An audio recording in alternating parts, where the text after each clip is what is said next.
Hello friends, it's Lisa. Welcome back to my channel. Today we are going to be starting Christmas cards. So typically I make about 60 cards a year, and I decided after Easter and Christmas last year that I needed to get on my card making a lot earlier. So that's why we're starting now. If you saw my last video, or maybe it was 2 videos ago, I reviewed this whole set from Crafter's Companion. It's called Nativity. At the end of that video, I had some card ideas. That's where this card came from. There is a lot of heat embossing in here. So if you've never heat embossed, I'm going to give you a quick lowdown. Basically, you take that embossing buddy bag to get rid of any static or oil. You stamp the stamp you want to heat emboss down with some embossing ink, and then you pour the powder over the top. It'll stick to that ink, and theoretically only that ink. Then you'll heat it with a heat gun, and the powder melts and it looks really cool.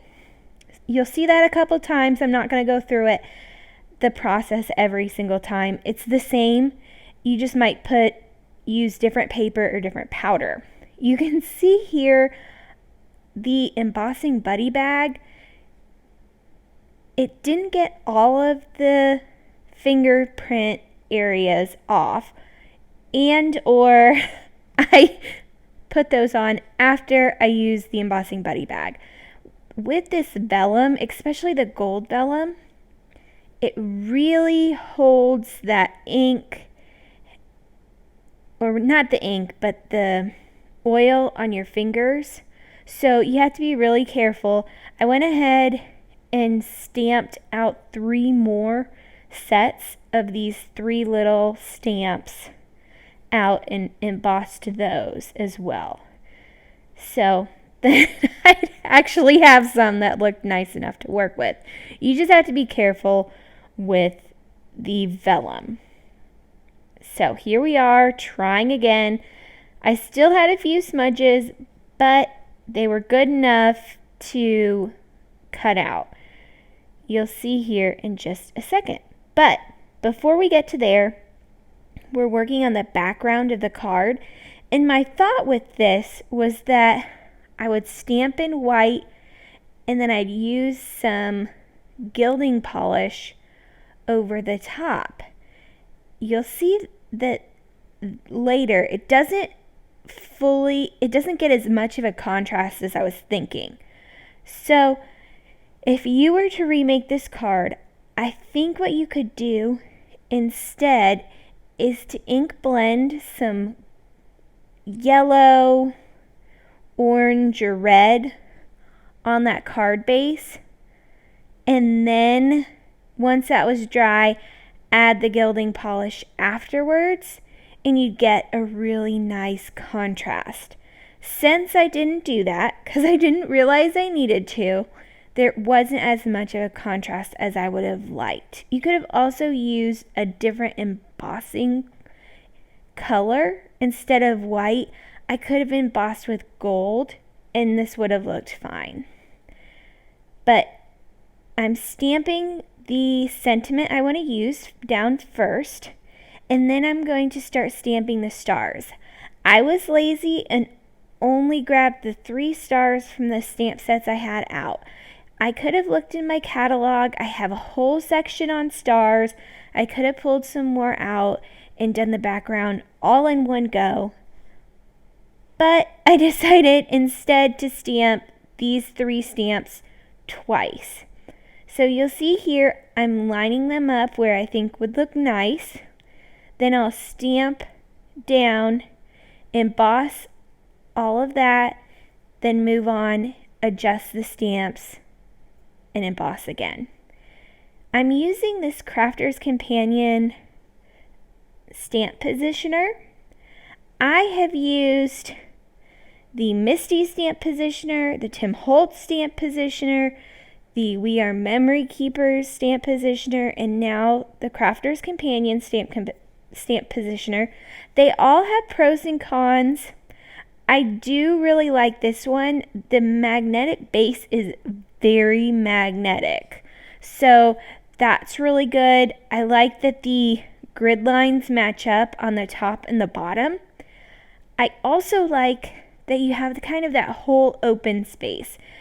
I believe it's 8 by 8 inches of space there where you can stamp, which is really nice. You don't have a corner to butt up into to keep that paper still, but even without that, using the included magnets, I had no shifting. The first time I used this was in this video. I've done some more stamping since then, and I haven't had any shifting, which I was really worried about with this stamp platform. With the magnets, I was worried that it was kind of scratching up. They're not, there's like a covering over the magnet, and so I felt like that was kind of scratching up my base. So I went ahead and put some washi tape over, and you'll see I've done that now, which gives me a little bit of a flap that I can easily pull those magnets up, as well as they don't damage that base. So if you do get this stamp platform, I would suggest doing that trick as well. It's a trick I think Jennifer McGuire created, but I've seen it a lot of places, so it could have been somebody else. Now, you'll also see I added a little L in the corner with the washi tape just so I could line the backgrounds up, because I created 4 of them. Now here is that gilding polish, and it's the Cosmic Shimmer Gold Mica polish. It's something like that. I showed you a picture a minute ago of the bottom, which tells the full name. I really like this. I know they have it in a couple of different colors. I only have it in this gold and the pearl, just like it's the basic white. I really like both of those.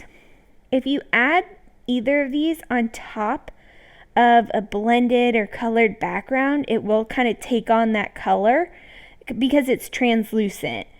So it looks really cool. I don't feel like I need to have all of the colors. That's one thing I'm really trying to fight against myself on. I'm a person who feels like if I have one of something, I should have all of something.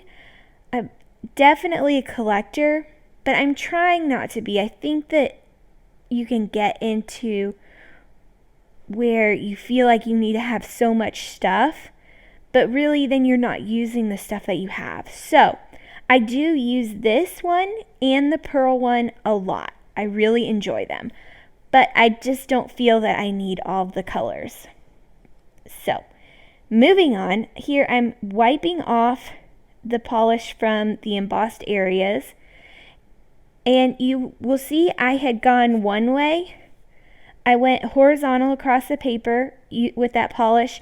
I let that dry, and then I went vertically as well, just to make sure I got a lot of stuff on there.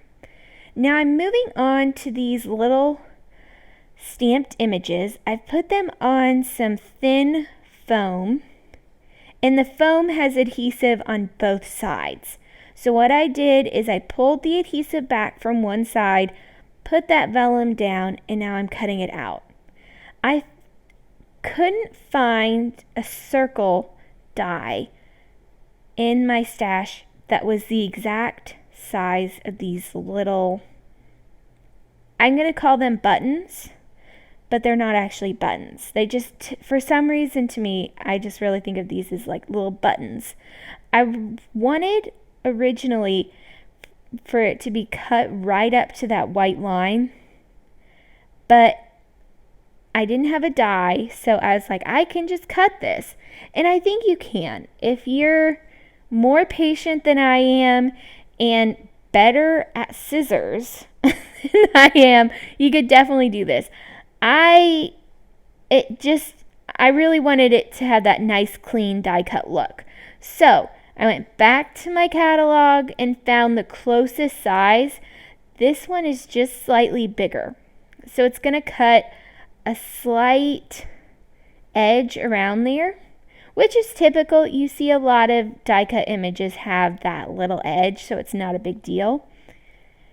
And they look perfect and round and amazing. I lined those up and I die cut them all out. Even though it had foam on it, it went through my Gemini die cut machine, no problem. I had 0 issues. Here you can see I'm trying to figure out what to do because the white embossing powder on that almost white background just wasn't showing up enough for the words. I felt like the stars were fine, but it wasn't enough of a contrast between the word and the background to see. So instead, my friend suggested, I sent her a picture and I was like, what should I use? And she suggested a brown. So I pulled out my brown embossing powders on a scrap piece of the background paper. I stamped both of those and embossed them in the 2 browns that I had and tried each of them out. I decided to go with the lighter brown, which I believe is Tree Branch from Ranger. And I'm just stamping that in place on my card base. So, and then embossing it with the Tree Branch embossing powder. All in all, I think that if I had lightly tinted the paper a yellow before putting that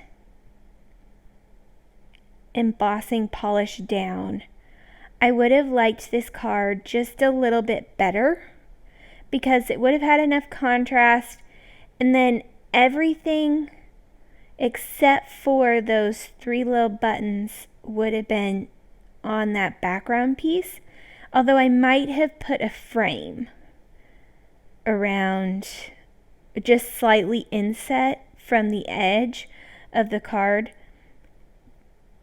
And I think I would have liked that a little bit better than the end product of this card.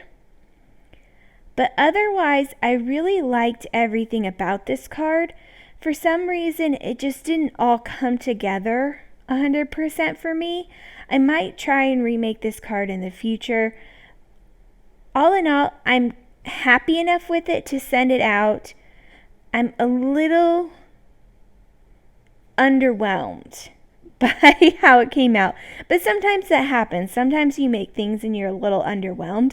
I thought I would still share it because I think it turned out really cute. There are a lot of cute elements to it. I really like the buttons. I like the background. I like the color scheme. I think there needed to be some more jazz or something to the card. I had a visual space in the card I felt was kind of lacking. So I'm taking some more of that vellum and I'm running it through my my sticker maker machine. Then I'm going to pull that off and put it on some regular white cardstock that I also put through the sticker machine, because I'm going to die cut out a bow from another set from that nativity set, and I'm going to use that to add some interest to kind of that visual dull spot, which just didn't have anything going on in the card. But since I put it through the sticker maker machine, it was really easy because all I had to do was pull the back off and then it was glued down. Which brings us to the end of this video. I hope you liked it. If you're interested in watching that video I talked about earlier, where I go through that whole set and with some more card ideas. Check out at the end, I'll have that linked. I have some other videos you may be interested also linked. And I have another set of Christmas cards coming up that look really, really cool, as well as some baby cards that turned out really amazing. This one just turned out okay, but those two I think turned out really cool. So even if you're not a Christmas person, you'll want to check the Christmas card out. And I hope you guys have an amazing crafty day. Let me know in the comments below what you do when you create a card that you're not 100% sold on. Do you still send it out or do you scrap it? I want to know. See what everybody else is thinking on that is. Anyway, I hope you guys have an amazing day. Bye.